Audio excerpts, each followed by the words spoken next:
नमस्कार, मेरा नाम है अंजनी और आप देख रहे हैं गांव देहात। उत्तर प्रदेश में विधानसभा चुनाव की सरगर्मियां तेज हो गई हैं और ऐसे में हम लोगों ने भी प्रत्याशी परिचय सीरीज के अंतर्गत चुनावी चर्चा के रूप में जो भी घोषित प्रत्याशी हैं दलों के उनसे बातचीत करते हैं।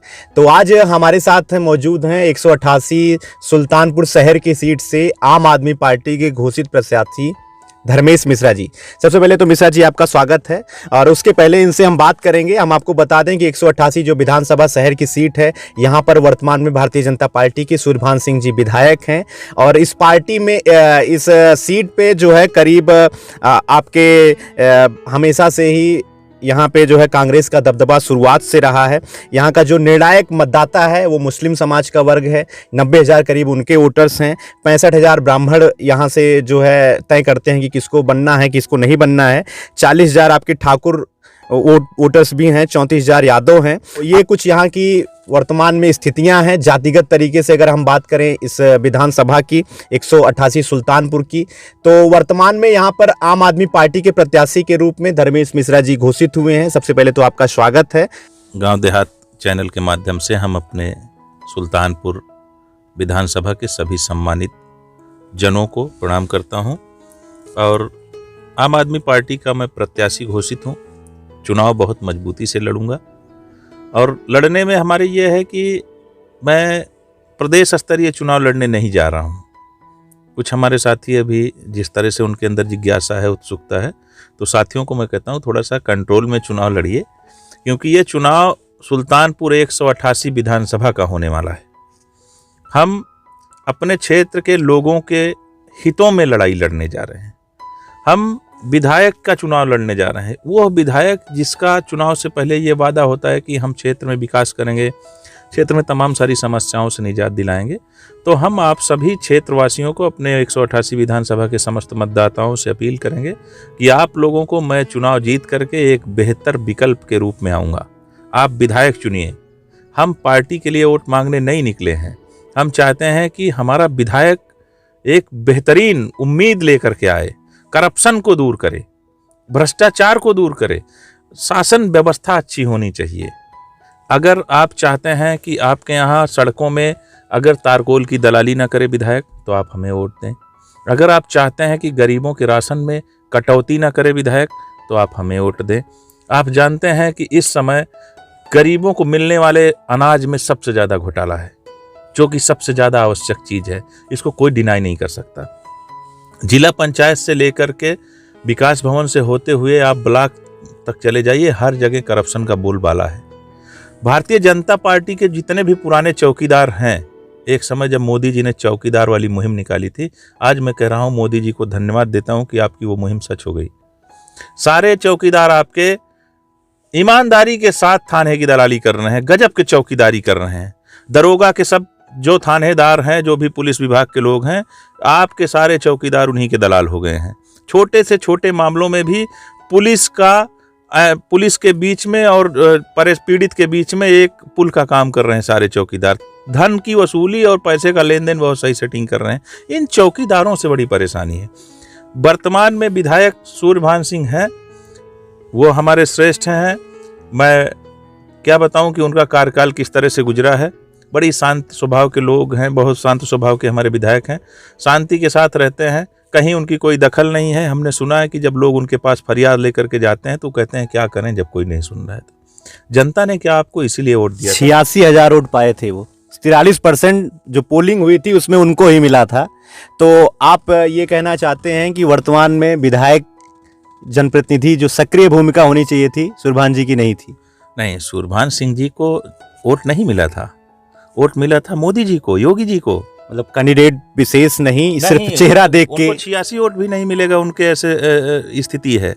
अगर वो ईमानदारी से निर्दल चुनाव मैदान में आ जाए हमारे खिलाफ, अगर वो 86 वोट पा जाएंगे तो बताइएगा, पूरे जनपद में चैलेंज करता हूँ। जो एक टिकट पाने की सीमा होती है उम्र की, वो लोग ये कह रहे हैं कि वो पार हो चुके हैं। 72 वर्ष उनकी उम्र हो चुकी है और वर्तमान में टिकट उनको नहीं मिलने वाला है। हम सुन रहे हैं उनके सुपुत्र जी आने वाले हैं, आने दीजिए। उनके खिलाफ चुनावी मैदान में हम दिखाएंगे क्या होता है।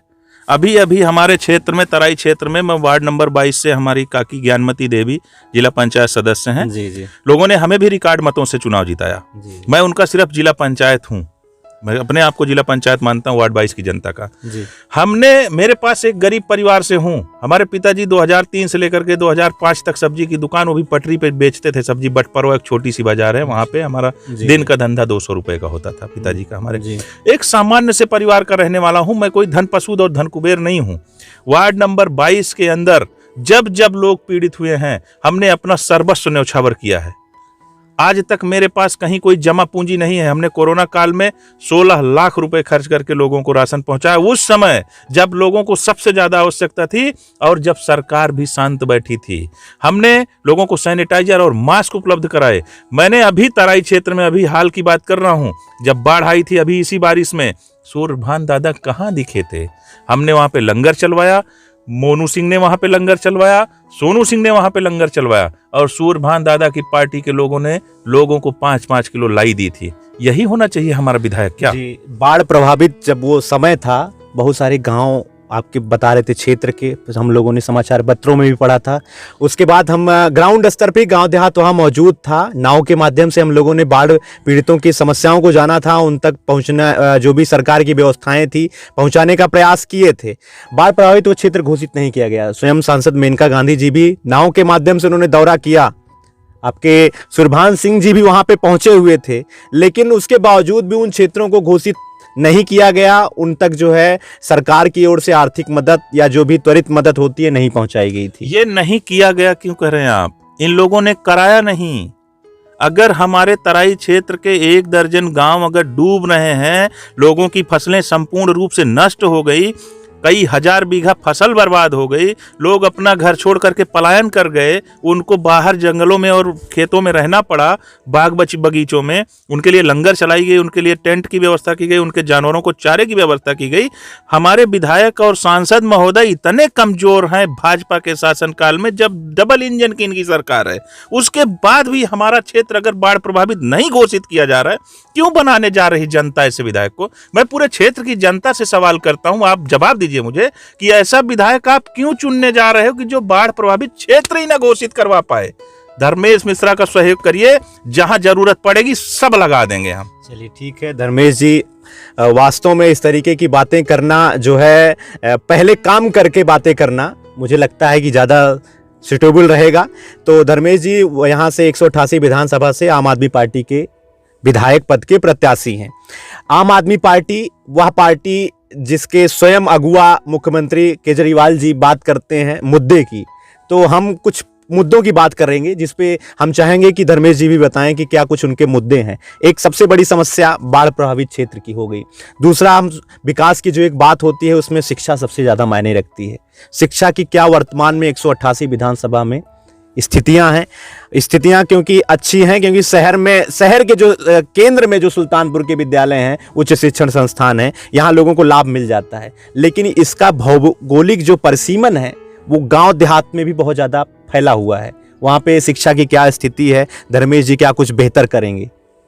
देखिए, सबसे पहले तो मैं सुल्तानपुर विधानसभा की 188 विधानसभा के समस्त मतदाताओं को ये बता दूं, इस बार 27 तारीख को जब रिजल्ट आएगा, 27 तारीख को वोटिंग होगी जब, तो 188 की जनता सिर्फ और सिर्फ झाड़ू पे बटन दबाएगी। अभी मैं ये, आप जो लोग मुझे इसके माध्यम से देखेंगे उनको मजाक लगेगा, मैं कह रहा हूँ इस बार 188 का विधायक सिर्फ और सिर्फ धर्मेश मिश्रा होंगे। उसके कई कारण हैं। एक तो भैया अभी कह रहे हैं आपकी ग्रामीण क्षेत्रों में शिक्षा की बदतर स्थिति है, उसका जिम्मेदार कौन है? इसके पहले वरुण गांधी जी हमारे यहाँ के सांसद थे, लोगों ने नाराज होकर के उनको बदलना चाहा, पार्टी ने एक पैरासूट उनकी माता जी को भेज दिया। 2 साल से ये सांसद हैं, इनका कार्यकाल आप देख रहे हैं, महीने 1.5 महीने में 2 दिन के लिए आती हैं। भाई, हमने अपना सांसद जनप्रतिनिधि चुना है, कोई महाराजा नहीं चुना है। वो राजा रजवाड़े की तरह आती हैं कि आज महाराज जी अपनी पालकी से क्षेत्र भ्रमण में निकलेंगे, ऐसे फरमान जारी होते हैं माता जी। धर्मेश जी, आप जो कह रहे हैं, मुझे लगता है आंकड़ों में या जो है गिनती में आपको थोड़ा सा भूल रहे हैं। मेनका गांधी जी स्मृति ईरानी से ज्यादा दौरा करती हैं सुल्तानपुर का। आपको पता है संसदीय क्षेत्र में महीने में 2 बार उनका आगमन होता है, वो भी 3-3 4-4 दिन के लिए। हाँ, ठीक। उनके जो जनप्रतिनिधि हैं उनके माध्यम से पीआरओ जो हैं हमेशा सूचनाएं पहुंचती रहती हैं कि सांसद मेनका गांधी का तूफानी दौरा। हाँ, यही तो मैं कह रहा हूँ। माता जी की जो ये पालकी 15 दिन 20 दिन पे एक बार निकलती है। सांसद हमने इसलिए चुना कि आप हमारे क्षेत्र में हमारे बीच में रहेंगे, मतलब स्थानीय सांसद। जब तक इस तरह के लोग बेवकूफ़ी करते रहेंगे, पैरासूट वाले लोगों को वोट देते रहेंगे, जैसे सूरभान दादा हैं, आपने उनको विधायक बना दिया, आप कह रहे हैं आप उनकी उम्र एक्सपायर हो रही। अरे भाई साहब क्यों बना दिया? अरे तेज तर्रार आदमी को बना देते, हमें ना सही किसी और को बना देते। ऐसे व्यक्ति को बनाओ। अनुभवी भी होना बहुत जरूरी है। सूरभान दादा दूसरी बार चुने गए हैं। इतने गजब का अनुभव है कि क्षेत्र में बदहाल स्थितियां हैं। अभी अभी हमारे क्षेत्र के लोगों ने 9 रुपए किलो धान बेचा है। इतना बढ़िया अनुभव है सूरभान दादा को। अभी अभी सरकारी गोदामों पे खाद ब्लैक की गई है। इतना बढ़िया अनुभव है। एमडीएम में बच्चों के राशन में दलाली हो रही है। इतना गजब का अनुभव है। और प्राइमरी और जूनियर में बच्चों को मिलने वाले कपड़े में भी दलाली हो रही। इतना गजब का अनुभव है। और आप ये समझिए कि हर जगह करप्शन है। 200 रुपए से अगर कम देना पड़ेगा, बाप मर जाए, अगर किसी का बाप मर जाए और उसको ब्लॉक में जाकर के मृत्यु प्रमाण पत्र बनवाना है, तो सूरभान दादा का अनुभव ये कहता है 200 रुपए आपको देने पड़ेंगे। बाप मर जाए तो मृत्यु प्रमाण पत्र में 200 रुपए देना पड़ेगा। गजब का अनुभव है, चमत्कार है। व्यवस्थाएं सरल होनी चाहिए। कुछ नहीं, ये समझिए कि परिस्थिति ये है, जब तक विधायक सरल और लोगों से मिलनसार नहीं होगा, वो मजबूरियों में पैदा हुआ विधायक चाहिए, जो वास्तव में समस्याओं में जिसने जन्म लिया हो, गांव में जन्म लिया हो, खेती बाड़ी जानता हो, किसानों का दर्द समझता हो, छप्पर में कभी रहा हो। उसको पता होना चाहिए बारिश में कितनी तकलीफ होती है जब एक तरफ से छप्पर की बूंदें टपकती हैं। गरीब के घर का होना चाहिए, उसको पता होना चाहिए माँ बाप कहाँ से 250 रुपए की व्यवस्था करते हैं। बच्चों को हमने अपने क्षेत्र के लोगों के लिए, शिक्षा की बात आप कर रहे हैं, जी जी, 6, 7, 8 3 क्लास के बच्चों को मैं चुनाव जीतने के पश्चात 1 महीने के अंदर, कक्षा 6, 7, 8 3 क्लास के बच्चों को 1 महीने के अंदर, जूनियर हाई स्कूल के बच्चों को, सभी बच्चों को इस कोरोना महामारी को देखते हुए ऑनलाइन क्लासेस के लिए सबको टैबलेट उपलब्ध कराऊंगा। ये मेरा अपना सुल्तानपुर 188 विधानसभा का घोषणा पत्र है। और जो मैं घोषणा कर रहा हूं वो घोषणा नहीं है, कोरे कागज पे नहीं है। इसको मैं संकल्प लेता हूं और पूरी जनता को साक्षी मान करके शपथ लेता हूं कि मैं ये पूरा कर दूंगा 1 महीने के अंदर। अब लोग कहेंगे पैसा कहां से लाओगे? 3 करोड़ रुपए का विधानसभा का बजट है एक विधायक का, पैसा कहां से लाऊंगा? अरे उसमें कमीशन नहीं खाऊंगा, कमीशन नहीं खाऊंगा। मैं अपने क्षेत्र के सभी दूर दराज गांव में बने हुए उन छोटे छोटे छप्पर में और टीन चद्दर में चलने वाले स्कूलों को ईमानदारी के साथ 1-1, 2-2 कमरे उपलब्ध कराऊंगा, बगैर किसी की दलाली के। मेरे विधायक बनते ही क्षेत्र में दलाली प्रथा खत्म हो जाएगी। विधायक से मिलना है, सीधे आओ, किसी को लाने की जरूरत नहीं। मेरे साथ कोई गनर नहीं चलता, देखो अकेले चल रहा हूँ, विधायक का उम्मीदवार हूँ, जनता वोट। आम आदमी पार्टी के आप उम्मीदवार हैं। आम आदमी की तरह दिखना और चलना नहीं, आम आदमी दिखना चलना नहीं, आम आदमी हूँ। गरीब परिवार से आता हूँ, कमजोर परिवार है हमारा, अपनी रोजी रोटी के लिए छोटा सा व्यवसाय है हमारा। ईमानदारी से मैं वहाँ से जितना कमाता हूँ उतना अपने ऊपर और परिवार के ऊपर खर्च करता हूँ। ग्राम पंचायत भी देख रहा हूँ, क्षेत्र पंचायत भी देख रहा हूँ, जिला पंचायत भी देख रहा हूँ। कमीशन नहीं देना पड़े अगर हमको, ईमानदारी से कह रहा हूँ, हर जगह ऊपर से नीचे तक। तो मैं कह रहा हूँ कि क्षेत्र का विकास बेहतर किया जा सकता है। बेहतर नहीं, बहुत बेहतर किया जा सकता है। इसको सिंगापुर बना सकते हो आप। अगर कमीशन खोरी, हराम खोरी और दलाली बंद हो जाए तो सब कुछ कर सकते हो। कटका से लेकर के मायंग की सड़क, जिसकी वजह से हमने सुना है कि वरुण गांधी जी ने हमारे क्षेत्र में जाने के बाद कहा ये तो भाई क्षेत्र बड़ा खराब है। 5 साल बीत गया और क्षेत्र वैसे रहा। इतने दिन इनकी माता जी को बीत गया, अभी सड़क एकदम, मतलब कि आपको क्या बताएं कि अरे मैं वहां गया था, मैंने उसकी 2 बार ग्राउंड रिपोर्टिंग की है। जो आप कह रहे हैं कटका से मायंग वाला जो है ना, लोग कहते हैं कि कटका मायंग एक्सप्रेस। मायंग क्यों कहते हो उसको? कटका से धनपतगंज है भाई, मायंग को क्यों बदनाम? लोग कहते हैं कि एक्सप्रेस वे बनना चाहिए, लेकिन अभी लोग देखिए, लोग क्या है, ये भारतीय जनता पार्टी का ट्रेंड है कि कटका मायंग, कटका मायंग, कटका मायंग। क्योंकि मायंग हमारे रामबली मिश्र की कर्मभूमि है, वो वहाँ की जन्मभूमि है। पंडित रामबली मिश्र जो हमारे पूर्व में विधायक रहे हैं, हमारे कुलश्रेष्ठ भी हैं। बाबू इंद्र सिंह का घर रहा है।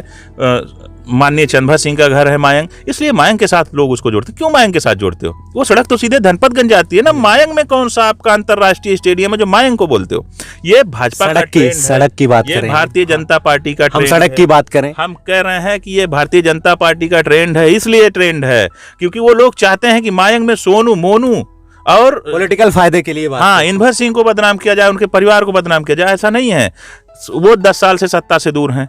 चंद्रभर सिंह और यशभर सिंह 10 साल से सत्ता से दूर हैं। 10 साल में क्या सड़कें नहीं बननी चाहिए? 10 साल में 3-3 बार सड़कें बननी चाहिए। सूर्यभान सिंह जवाब देंगे इस बात का, कि अनूप संडा इस बात का जवाब देंगे कि 7 साल की जिम्मेदारी मेनका गांधी लेंगी अपने बेटे के साथ।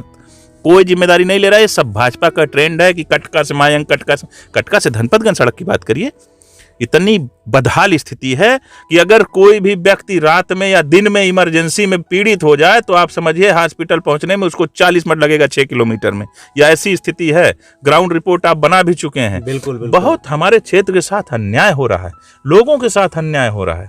इस पे काम करना पड़ेगा, बताएगा। लेकिन ऐसे संभावित प्रत्याशियों की लिस्ट में बहुत सारे लोगों का नाम है। वो हमारे श्रेष्ठ हैं, हमारे क्षेत्र के नेता हैं और हमारे माननीय विधायक भी रहे हैं। जी। उनके पिताजी भी हमारे क्षेत्र के विधायक रहे हैं और इन लोगों ने, इस परिवार ने क्षेत्र को तमाम सारी सौगातें दी है। क्षेत्र के विकास में इनके परिवार का बड़ा अहम रोल रहा है। हमने अभी जिला पंचायत में इनको खुल्लम खुल्ला एक तरफ से, मतलब जिला पंचायत अध्यक्ष में अर्चना सिंह को हमने सुल्तानपुर जिले में सबसे पहला ऐसा सदस्य रहा होगा जिसने एक तरफ से कहा कि मैं इनको वोट कर रहा हूँ। क्यों कर रहा हूँ? हम जिला लोकसभा चुनाव में सोनू सिंह के साथ थे।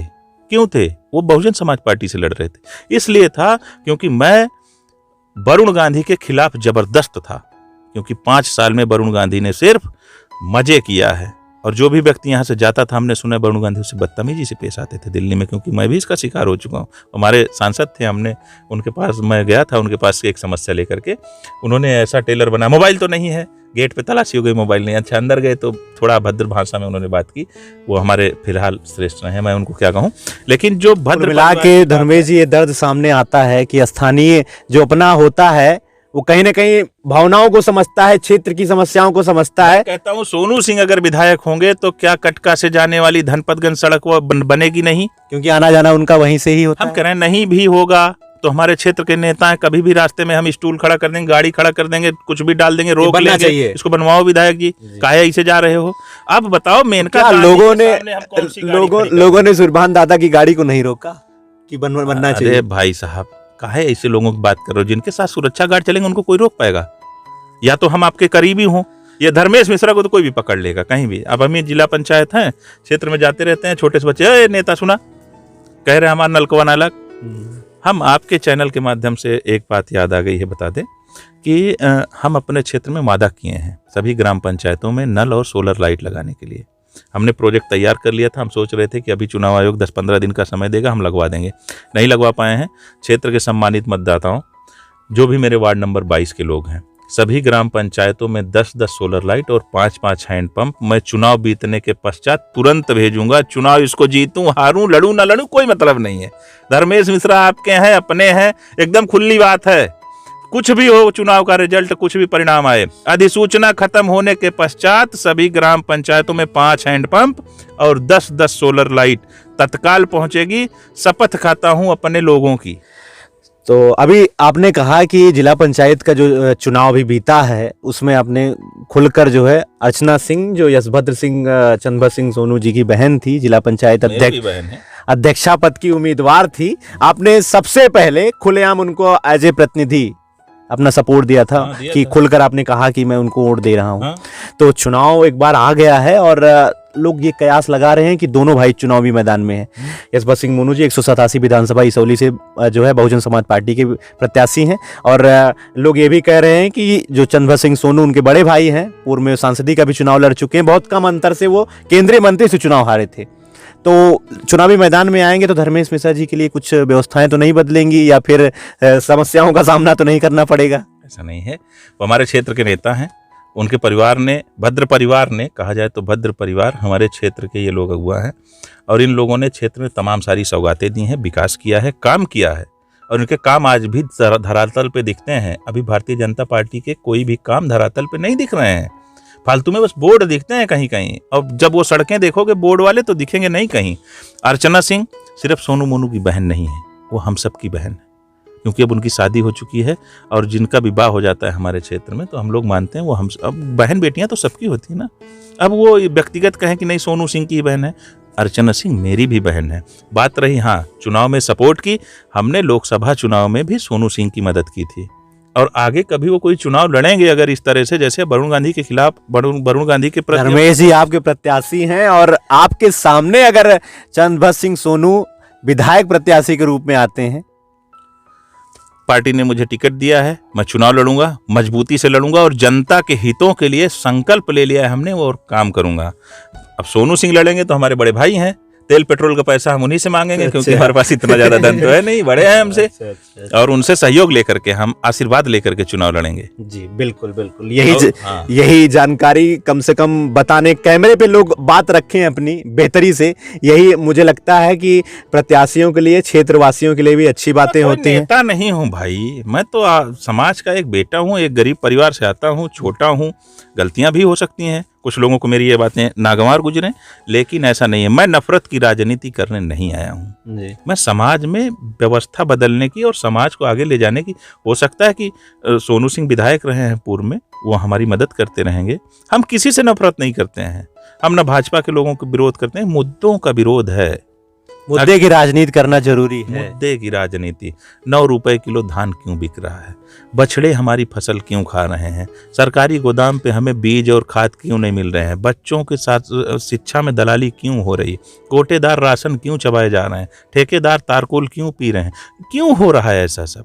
हम इसलिए चुनाव राजनीति में आए हैं, मुद्दे के साथ व्यवस्थाओं को बदलने के लिए। कोई हमसे बेहतर कर सकता है तो लोगों से निवेदन है उसको मतदान करिए। बिल्कुल बिल्कुल। तो आज गांव देहात प्रत्याशी परिचय सीरीज के अंतर्गत हमने जो है आप लोगों के बीच में आम आदमी पार्टी के सुल्तानपुर की शहर की 188 विधानसभा सीट से प्रत्याशी धर्मेश जी से बातचीत की, आप लोगों के सामने क्या उनके विचार हैं ये जानने का प्रयास किया।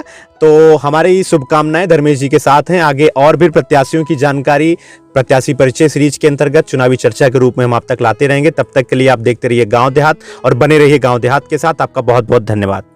नमस्कार।